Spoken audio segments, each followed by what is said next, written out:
سب سے بڑی بات ہوتی ہے کہ انسان کو قانون اور اسلام کے مطابق زندگی گزارنے کا موقع دیا جائے، اس کی اسلامی اور قانونی لحاظ سے اس کی زندگی کو ناممکن نہ بنایا جائے۔ پہلی بات یہ ہے کہ قیدیوں کو، پاکستان میں قیدیوں کو پوری ذمہ داری سے بات کروں، میں خود رہ چکا ہوں سینٹرل جیل لاہور میں 2 دفعہ، اور 2 دفعہ ادھر سرگودا میں رہ چکا ہوں قید۔ اس میں ایک دن میں 24 گھنٹے میں مطلب 200 گرام کی 2 روٹیاں ہر بندے کو دی جاتی ہیں، صبح بھی اور شام کو بھی، جبکہ میرے پاس جو 2 روٹیاں آتی ہیں وہ ملا کے آپ اس کو کیلکولیٹ کر لیں، وہ پوری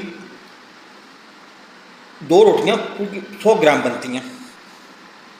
اس کا بڑا آسان طریقہ ہے، میں آپ سے سالن کا نہیں کہہ رہا، کچھ اور نہیں کہہ رہا، یا فرمائش نہیں کر رہا کہ فلاں چیز پکا دو فلاں نہ پکاؤ، میں صرف یہ کہہ رہا ہوں کہ سالن تھوڑا سا زیادہ، اور ایک روٹی اس کو بیل دیں، بیل کے رکھ دیں، اس کے اوپر کچی روٹی ایک اور ڈال دیں۔ ایک میرے دانت نہیں ہے تو نرم روٹی مل جائے گی، دوسرے 2 روٹیاں اس طرح سے پکا کے 2 روٹیاں بھیج دے دیں گے، تو ان ادر ورڈ آپ کی 4 روٹیاں کری جائیں گی۔ اور دوسرا، لوگ کیا کہتے ہیں، نبی کریم صلی اللہ علیہ وسلم کی حدیث ہے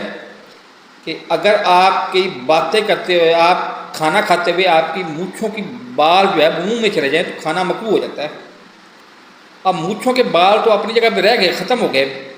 اس سے آگے کی بات میں کرتا ہوں کہ انڈر شیپ میری جو ہے وہ مطلب 35 دن ہو گئے ہیں،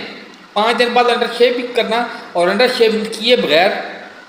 کھانا کھانا حرام ہے، اور مجھے ایک صرف اس کے اوپر کی وہ چاہیے